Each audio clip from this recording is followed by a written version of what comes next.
Olá, meus queridos e minhas queridas, tudo bem? Espero que sim.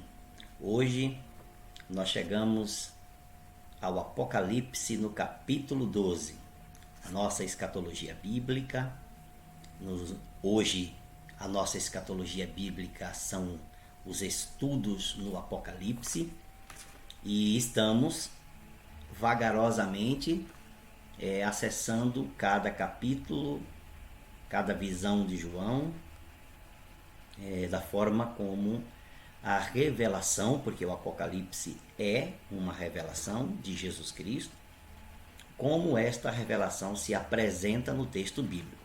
Sempre é bom lembrar, não estamos aqui trabalhando em cima de teorias que já existem, tem muita coisa por aí, não é o nosso papel. Não estamos trabalhando em cima de uma visão específica de interpretação do Apocalipse, tem muitas por aí, também não é o nosso papel.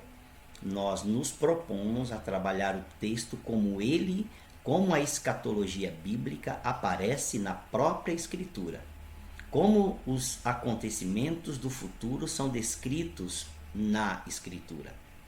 E então, a partir disso, é que nós estamos construindo a nossa visão escatológica, a nossa visão do futuro. Estamos na quarta visão do apóstolo, do vidente João, do apóstolo João. Estamos na quarta visão.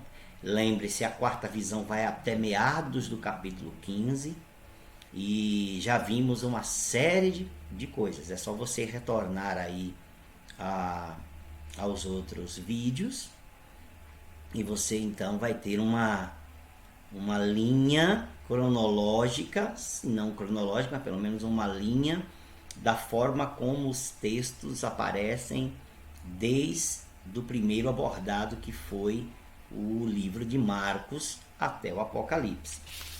Então, João continua na sua visão. E aqui no capítulo 12, hoje vamos lidar com o capítulo 12 apenas, né? Aqui é um momento que a gente precisa lidar capítulo a capítulo, para que a gente não se confunda muito e também se lembre das coisas que já foram faladas. Ok? Apocalipse capítulo 12, a partir do versículo 1, João diz que viu-se, não apenas ele, todos que estão inseridos nessa visão dele viram um sinal no céu. Uma mulher vestida do sol, com a lua debaixo dos pés e uma coroa de 12 estrelas na cabeça. A mulher estava grávida e gritava com dores de parto, sofrendo tormentos para dar à luz. Viu-se também outro sinal no céu. Ele viu o primeiro sinal no céu e agora ele viu o segundo sinal no céu. E eis um dragão, grande, vermelho, com 7 cabeças e 10 chifres, e nas cabeças 7 diademas. A sua cauda arrastou a terça parte das estrelas do céu, as quais lançou para a terra.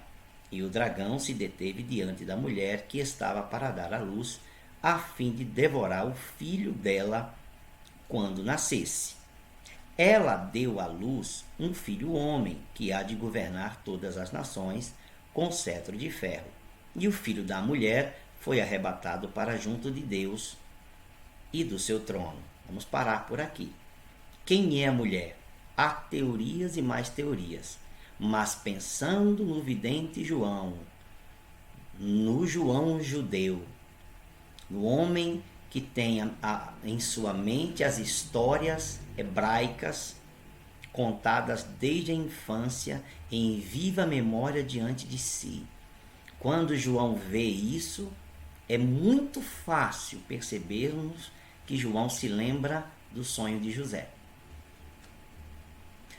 O segundo sonho de José, o primeiro foi o dos feixes, mas o segundo sonho de José, ele disse: eu vi o sol e eu vi a lua e 12 estrelas se prostrando diante de mim. Os irmãos entenderam muito bem o que significava, e o pai e a mãe também. Então aqui pela própria explicação da Escritura, pela própria, não vamos para outros lugares, não vamos para a filosofia pagã da época, não vamos para as formas descritivas religiosas dos deuses da época. Nós estamos aqui lidando com um texto de Escritura, uma revelação de Jesus Cristo. Portanto, não faz sentido Jesus Cristo revelar e falar de coisas semelhantes fora daquilo que ele próprio é o verbo que ele inspirou a própria Escritura. As referências, ora, como base fundamental de interpretação bíblica, nós sabemos que nós devemos, em primeiro lugar, a Bíblia interpreta a ela mesma.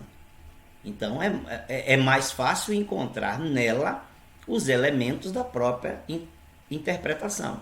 Quando não encontramos, aí sim podemos usar outros fatores que podem nos ajudar a compreender os textos, a história, e etc. Pano de fundo histórico, pano de fundo da época, e outras situações, arqueologia e tudo mais. Aqui não, aqui é muito, muito fácil de perceber. A mulher é Israel. É óbvio, por mais que tente criar uma série de situações aí, de interpretações, a mulher é Israel e o filho da mulher é o Messias. Não é? Aqui João vê o passado e ao mesmo tempo uma projeção do futuro. Esta é uma visão dentro da visão que é extremamente importante, porque ela não fala apenas de épocas. Essa visão aqui conta uma história. É uma história que se desenrolou e se desenrola. A mulher é Israel. O filho, o homem, é o Messias. Ele foi arrebatado para junto de Deus no seu trono. João já o viu. É Jesus. Não é? O dragão, próprio Apocalipse vai revelar que o dragão é Satanás. O próprio Apocalipse. Aqui mesmo, no próprio texto de João 12, né, ele vai nos revelar mais à frente que o dragão é Satanás. Se é vermelho, a questão de ser vermelho pode aludir ao cavaleiro vermelho. A cor pode aludir à cor vermelha de um dos 4 cavaleiros. E o cavaleiro vermelho trazia o quê? Pestes e mortes sobre a terra. Ok? Então, ele tem 7 cabeças e 10 chifres, e na cabeça 7 diademas. Diademas são coroas. Então, ele está falando de 7 governos, 7 reinos, 7 cidades-estados, 7 nações mais poderosas, e dentre estas nações, né, existem 10 chifres, então 10 governantes. Os 10 governantes podem governar ao mesmo tempo ou não, isso não vem ao caso. O fato é que o poder, a autoridade que há nas nações e nos governantes, de alguma maneira está sendo regido pelo dragão. O dragão está por trás dos governos, dos países e das nações poderosas, em algum nível, para criar empecilhos aos planos de Deus. E aqui nesse caso específico, contra a nação de Israel. Precisa explicar nos dias de hoje? Israel tem sido vilipendiado, se brincar, no mundo inteiro. A maioria das nações não são favoráveis a Israel. Então a gente não precisa ir muito longe. Ok?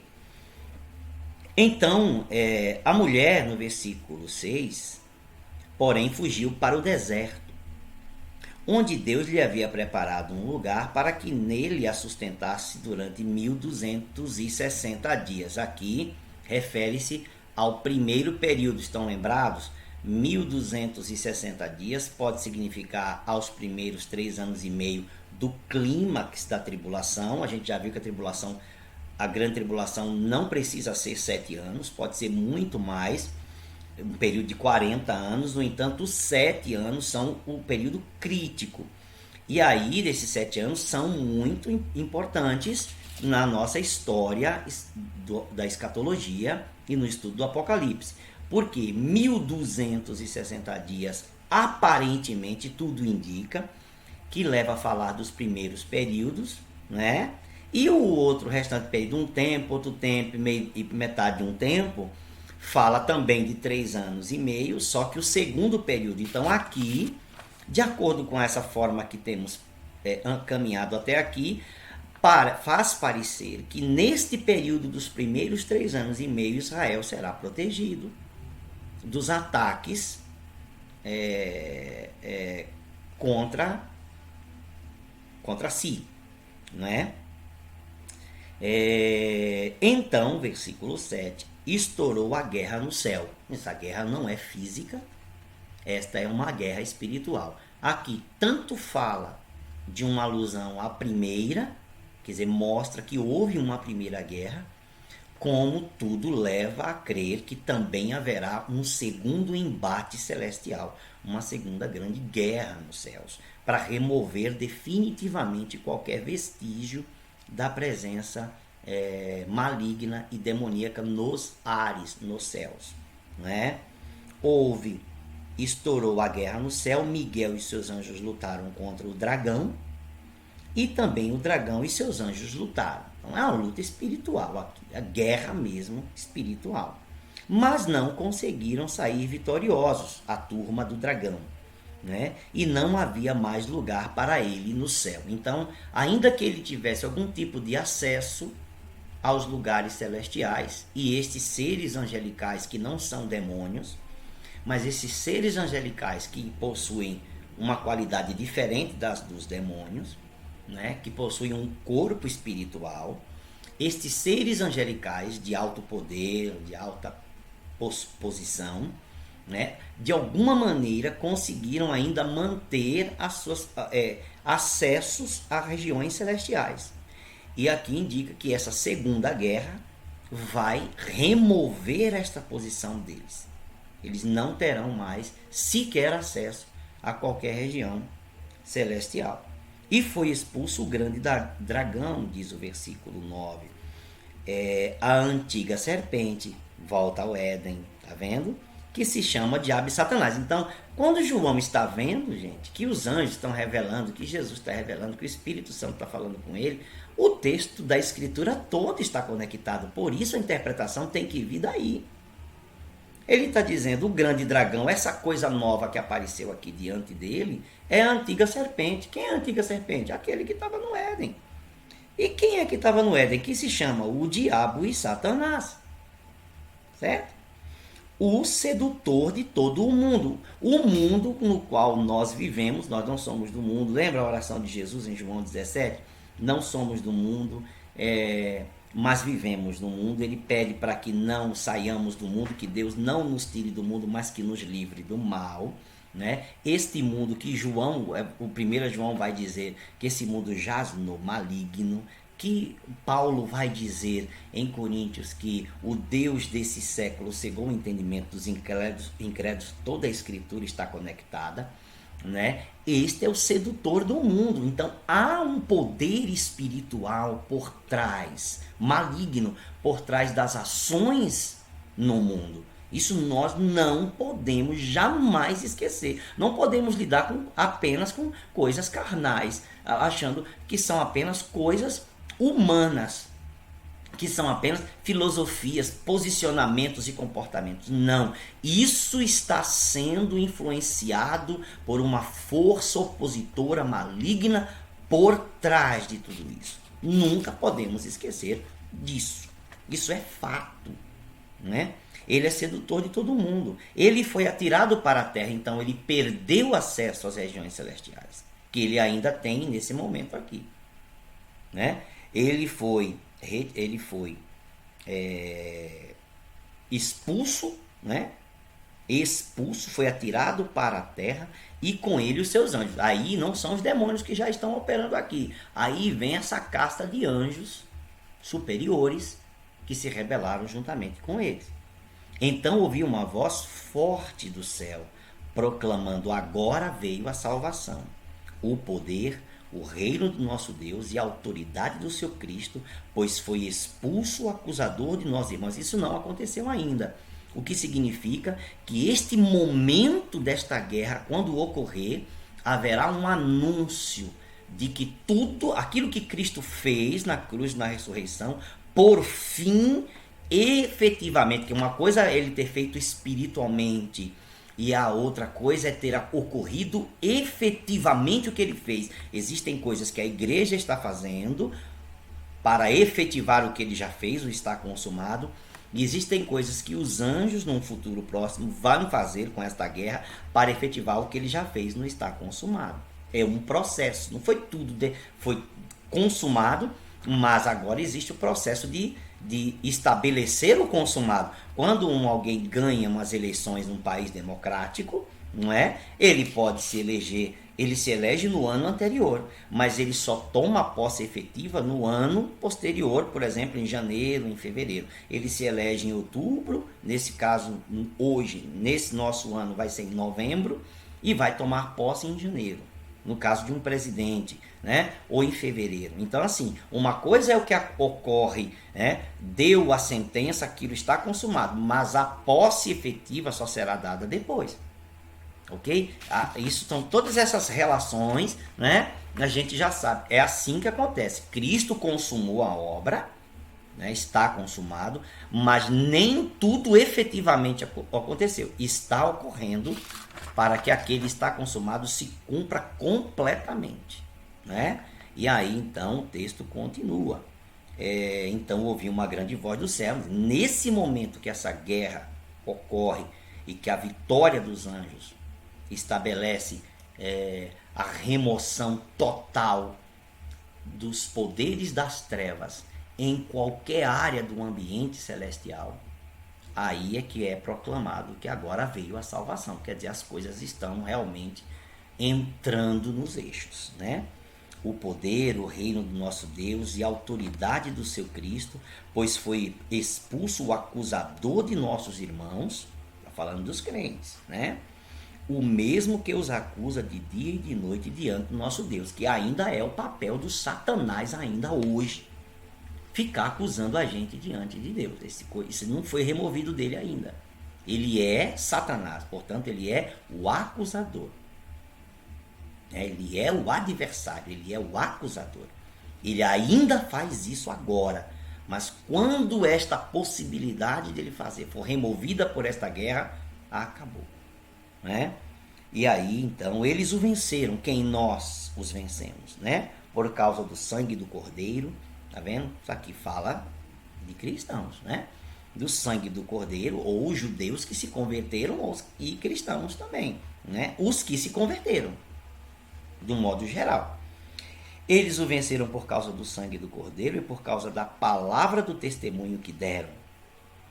E mesmo diante da morte não amaram a própria vida. Aqui fala também dos mártires, aquela turma que você viu lá em Apocalipse 7.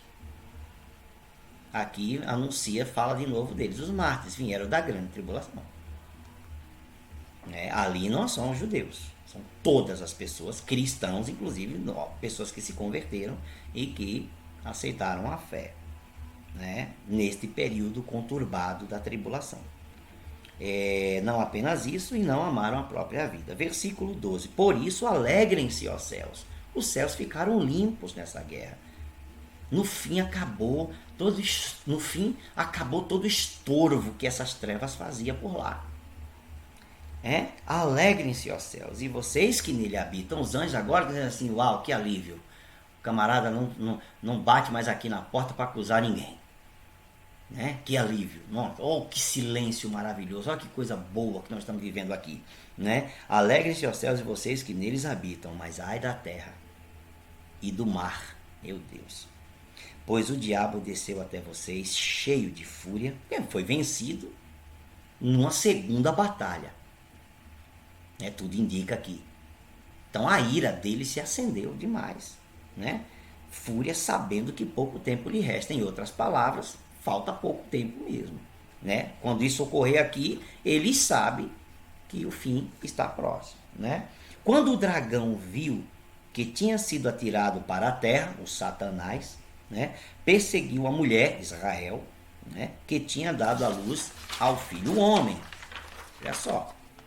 Mas foram dadas à mulher 2 asas de grande águia. Aqui não sabe, ninguém sabe o que é isso aqui. É uma proteção especial. Foram dadas à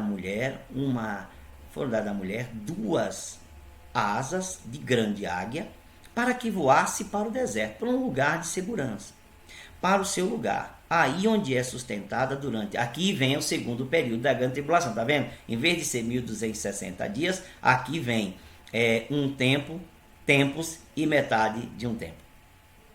Tá vendo? Aí são os outros períodos, o outro período de 3 anos e meio, fora do alcance da serpente. Satanás não poderá também atingir de forma alguma Israel nesse período, que ele será protegido.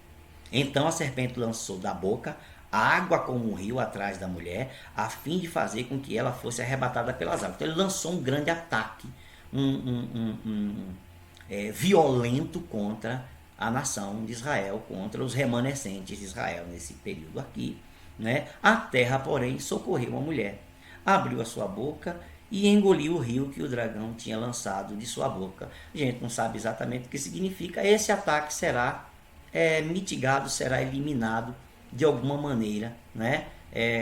De alguma forma, esse ataque não prosperará, será eliminado, será destruído esse ataque, né? O dragão ficou irado com a mulher e foi travar a guerra com o restante da descendência dela, os judeus, cristãos e cristãos, né?